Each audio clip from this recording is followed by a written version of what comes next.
बिस्मिल्लाहिर्रहमानिर्रहीम। नाजरीन अस्सलाम वालेकुम। मैं राजा फैसल आपके सामने फिर से हाजिर। मेरे साथ मेरे उस्ताद, मेरे बड़े भाइयों जैसी शख्सियत प्रोफेसर ताहिर मलिक आज फिर से मेरे साथ होंगे। एक तजर्बा रखते हैं पीपल्स पार्टी के ऊपर और पाकिस्तान की जो दीगर सियासी जमातें हैं उनकी जो सियासत रही माजी में उसके ऊपर बात करने का तजर्बा रखते हैं, ख़ुसूसन पीपल्स पार्टी के ऊपर, क्योंकि बड़े करीब से इन्होंने पीपल्स पार्टी को देखा। फिर ख़ुसूसन मोहतरमा बेनज़ीर भुट्टो की जो पॉलिसीज़ थी फॉरेन पॉलिसी को लेके या किसी डिफेंस पॉलिसी को भी लेके, तो उस हवाले से एक दस्तरस रखते हैं। आज इनसे जानते हैं। उसकी वजह यह है कि आज वो दिन है कि जो कि मोहतरमा बेनज़ीर भुट्टो की शहादत का दिन है और आज इसी हवाले से इनसे सवालात होंगे। सर, सबसे पहला मेरा सवाल ये कि आप मोहतरमा की जो फॉरेन पॉलिसी थी उसको कैसे देखते हैं, और आज के दिन अगर वो होती तो जो इसराइल का मामला चल रहा है इसके ऊपर उनका क्या मौक़िफ़ होता?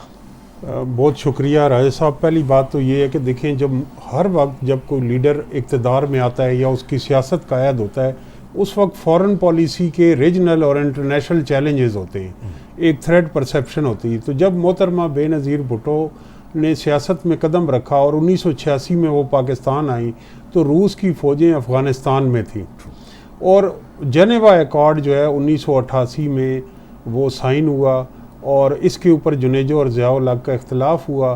तो उसके बाद लेके 90 की दहाई में एक तरफ उनके सामने अफ़गान पॉलिसी थी, दूसरी तरफ न्यूक्लियर प्रोग्राम था और तीसरी जानिब मशरक़ वस्ता में बदलती सूरत हाल, और चौथी जानिब जो 90 की दहाई में जो कश्मीर में एक रेजिस्टेंस मूवमेंट शुरू हुई। जो आज कश्मीर में मूवमेंट है इसकी बेसिस जेनेसिस 90 की दहाई में जो गवर्नर रूल लगा और हुर्रियत कॉन्फ्रेंस ने जो स्ट्रगल की वो रेजिस्टेंस 90s में शुरू हुई। तो इन चारों के बारे में उनका बड़ा भरपूर मौक़िफ़ था और उन्होंने एक तो ये कि अफ़गानिस्तान में वो चाहती थी कि पाकिस्तान की इन्वॉल्वमेंट कम हो, हम वहाँ से विड्रा करें। उसके ऊपर यहाँ पे बहुत सारे एतराज़ात थे, लेकिन अगर मैं सम अप करूँ तो उनकी खारजा पॉलिसी ये थी कि पाकिस्तान को अपनी सॉफ्ट पावर जो है वो प्रोजेक्ट करनी चाहिए दुनिया में। पाकिस्तान एक गैर ज़िम्मेदार रियासत और ऐसी रियासत जिसके अंदर मलेशियाज़ हैं, जेश हैं जो रियासत को चैलेंज कर रहे हैं, ये पाकिस्तान के लिए अच्छा नहीं। और जो पाकिस्तान के जो जिहादी हैं जो रियासत के कंट्रोल में नहीं, खा वो अफ़गानिस्तान में या कश्मीर में, ये दोनों जगह हमें नुकसान पहुंचा रहे हैं। तो उस वक्त उन्हें सिक्योरिटी रिस्क करार दिया गया और उन्हें कहा गया कि ये रियासत की कौमी सलामती के लिए ख़तरा है।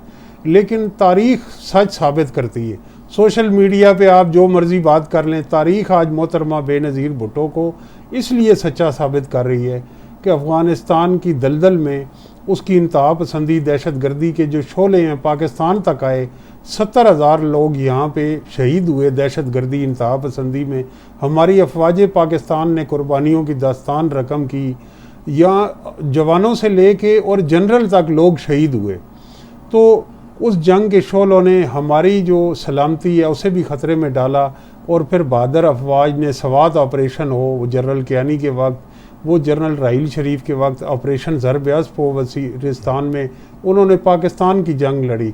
और आखिरी जो उनकी तकरीर थी 27 दिसंबर को 13 साल पहले, तो उन्होंने पाकिस्तान का झंडा लियाकत बाग में खड़े होकर उठाया और कहा कि इस झंडे को सवात में, सवात का नाम लिया। वो पहली पॉलिटिशियन थी कि जिन्होंने उस वक्त उस जलसा गाह में नाम लिया कि पाकिस्तान को ख़तरा अंदर से इन गैर रियासती अनासर से है और ये पाकिस्तान के झंडे को यूँ करना चाहती। तो इस मौके लिए मैं समझता हूँ कि उनकी दिफा वतन के लिए, कौमी सलामती के लिए बड़ी कुर्बानी है।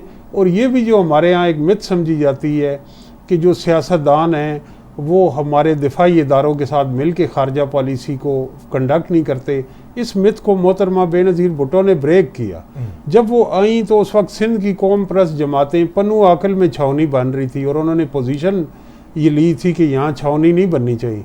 मोहतरमा बेनज़ीर भुट्टो ने स्टैंड लिया और उन्होंने कहा कि सिंध के अंदर हमें वेलकम करना चाहिए और उन्होंने स्टैंड लिया, पन्नू आकल में छावनी बनी। दूसरा जो इशू था उस वक्त कि पाकिस्तान को जो third generation nuclear missiles missile program था, उसके लिए मोहतरमा बेनज़ीर भुट्टो ने कोरिया से, शुमाली कोरिया से और मुल्कों से तावन करके उसको, और चाइना से उसको जदीद शक्ल में आगे बढ़ाया। उसमें अफवाज पाकिस्तान, हमारे जो न्यूक्लियर साइंटिस्ट हैं, इन सब का रोल था, और वो ख़ुद भी एक लीडर थी सब में। तो अब जनरल मिर्ज़ा असलम बेग हों, वो डॉक्टर कदीर हों, समर मुबारक बंद हों, सब एतराफ़ करते हैं कि उनमें मोहतरमा बेनज़ीर भुट्टो का रोल था और इन तमाम इदारों का भी रोल था। तीसरी जो बात कश्मीर की आई, तो उस वक्त उन्होंने बैनुल अक़वामी फ़ोरम पे, क्योंकि उनका एक स्टेचर था, वो मुस्लिम दुनिया की पहली खातून थी और वेस्ट में उन्हें जमहूरियत की अलामत भी समझा जाता था, और रूस उस वक्त टूट गया था, डिसइंटीग्रेट हो गया था। तो उन्होंने कश्मीर की आवाज़ मौसर, उनके जो न्यूयॉर्क टाइम में और गार्डियन में कश्मीर में जो इंसानी हकूक़ की खिलाफ वर्जियाँ हैं, उसके ऊपर उनके कॉलम भी छाया होते थे, और जब वो बात करती थी फ़ॉरेन मीडिया से तो बड़ा उसका इम्पेक्ट आता था। बल्कि OIC का जो, इसकी मैं तारीख़ी एक बात आपको बताता चलूँ आपके नाजरीन को, कि OIC का समिट रबात में हो रहा था, तो उस वक्त अचानक वो फ़ॉरेन ऑफिस बड़ा परेशान हुआ कि जब उसका एलामिया आया तो उसमें कश्मीर का तज़किरा नहीं था। तो मोहतरमा बेनज़ीर भुट्टो ने वहाँ प्रोटेस्ट किया और उन्होंने उस ड्राफ्ट पर साइन करने से इनकार किया, और एक तकरीर की जज्बाती, जिस पे OIC को मजबूरन कश्मीर को उस पर शामिल करना पड़ा। तो ये जो चीज़ें हैं, इनकी वजह से मैं समझता हूँ कि आज वो वक्त गुज़र गया है। लेकिन ये इवन वो जमहूरियत के लिए पाकिस्तान आई, लेकिन जनरल मुशर्रफ के वक्त उन्होंने लाल मस्जिद ऑपरेशन पे पाकिस्तान आर्मी को सपोर्ट की, और ये बड़ी अनपॉपुलर बात है। उस वक्त नवाज़ शरीफ, इवन इमरान खान साहब, वो जो है लाल मस्जिद ऑपरेशन में दूसरी तरफ खड़े थे। अफवाज पाकिस्तान को दबाव डाल के ऑपरेशन पे मीडिया ने, सब ने उसको दलदल में धकेला और फिर मुशर्रफ को अकेला छोड़ दिया। तो मोहतरमा बेनज़ीर भुट्टो को मुझे याद है कि एक मीटिंग में भी कहा गया कि हमें पंजाब में और ये इस पे, उन्होंने कहा पाकिस्तान पे सियासत नहीं होनी चाहिए। अगर इस तरह प्रिंसिपली अगर गली मोहल्ले में लठ बरदार बंदूक या क्लाशनकोव या डंडे के ज़ोर पे शरीयत नाफिज करेंगे तो फिर ये रियासत को कमज़ोर करने की बात है। मुशर्रफ की मुखालफत मैं और चीज़ों में कर सकती हूँ, लेकिन लाल मस्जिद ऑपरेशन में हमें अफवाज पाकिस्तान के साथ खड़ा होना है।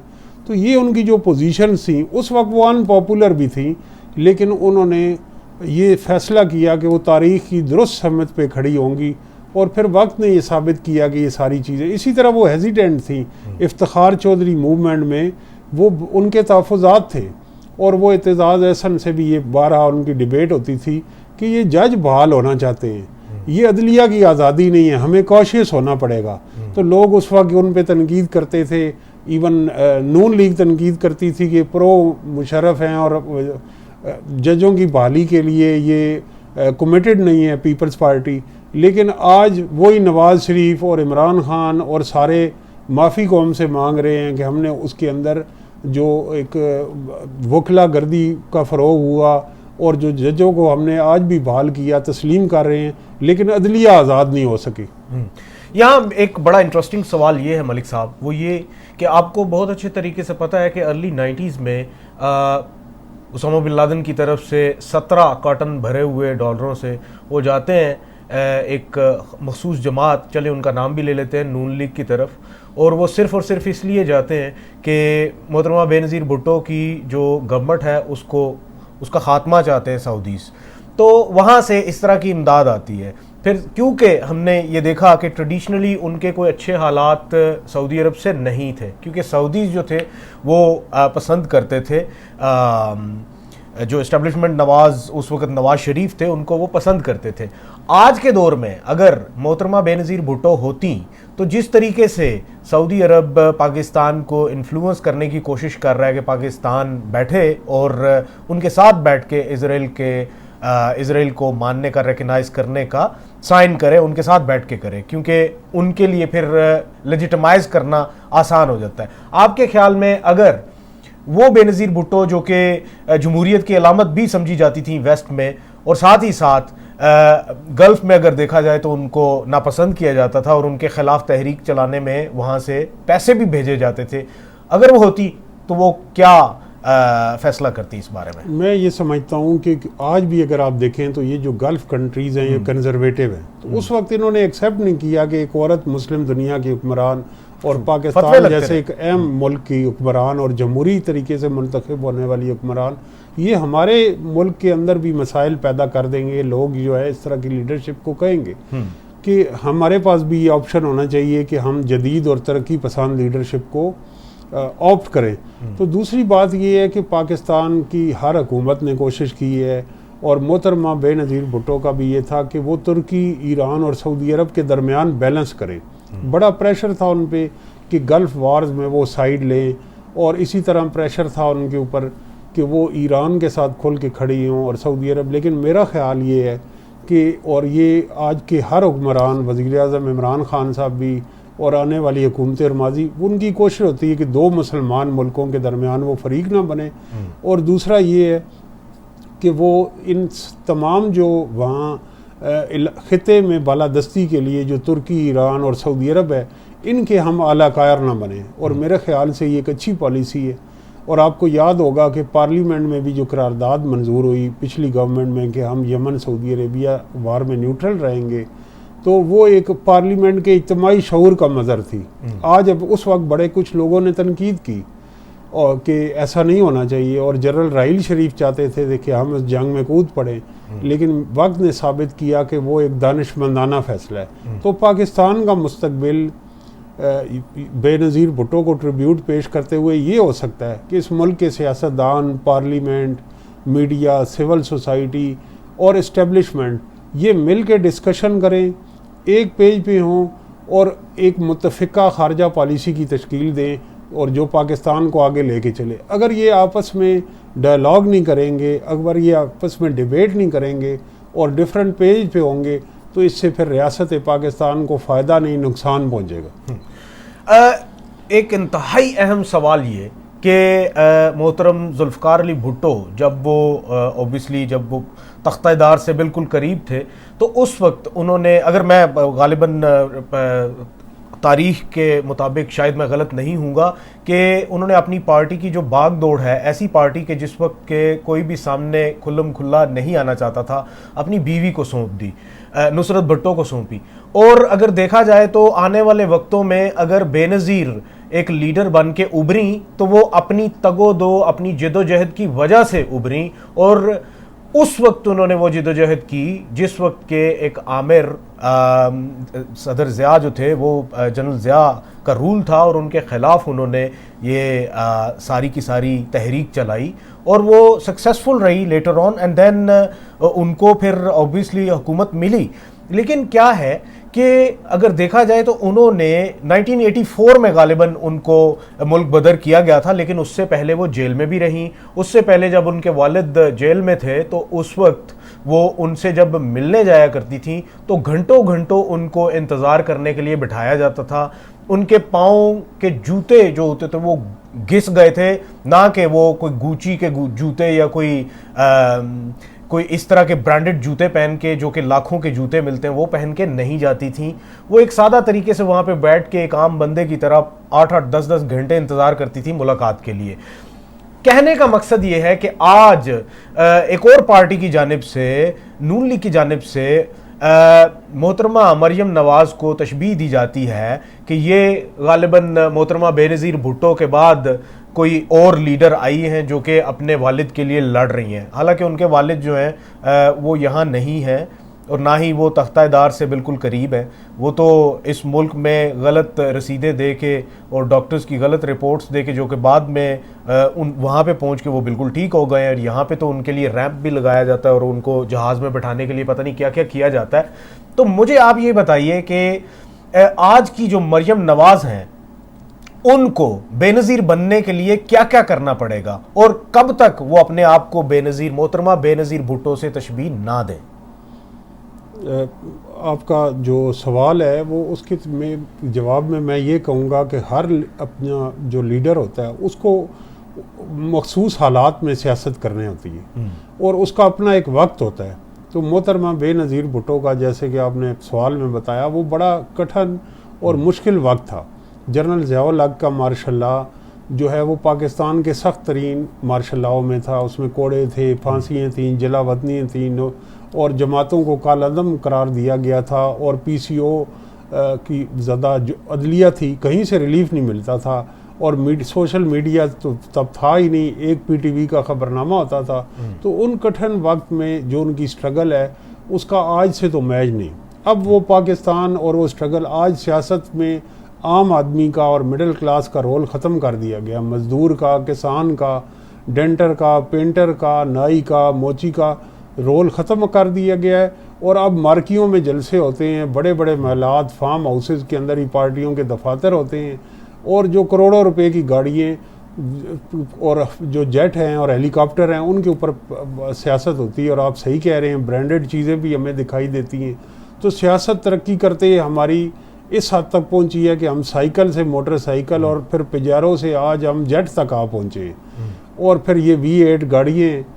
तो ये आम आदमी की पहुंच से सियासत बहुत दूर हो गई है, और इसमें स्ट्रगल नाम की कोई चीज़ नहीं रही। तो जो मोहतरमा बेनज़ीर भुट्टो का क्रेडिट है वो ये है कि उन्होंने लीडरशिप असर्ट की।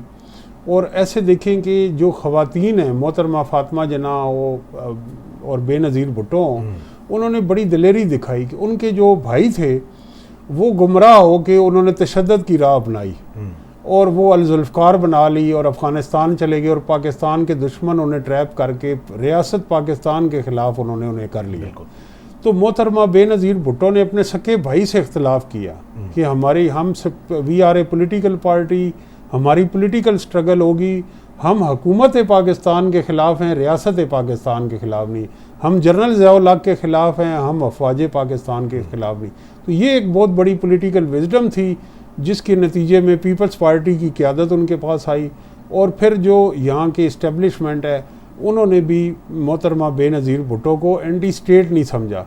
तो इसलिए लीडर का काम ये है कि वो वक्ती जज्बातियत में प्लेइंग टू द गैलरी ना करे, वो रियासत और रियासती इदारों पर हमला आवर ना हो, बल्कि वो रियासत और हुकूमत में फ़र्क जान के जिए, और मौका ना दे कि पाकिस्तान के जो दुश्मन हैं उसकी सियासत को एक्सप्लॉइट करते हुए पाकिस्तान पे हमला आवर हो जाएं। आज मैं समझता हूँ कि मोहतरमा बेनज़ीर भुट्टो की इस फ़िक्र की ज़रूरत है कि हुकूमत की मुखालफत की जाए लेकिन रियासत को कमज़ोर ना किया जाए। There is always a difference between government and the state.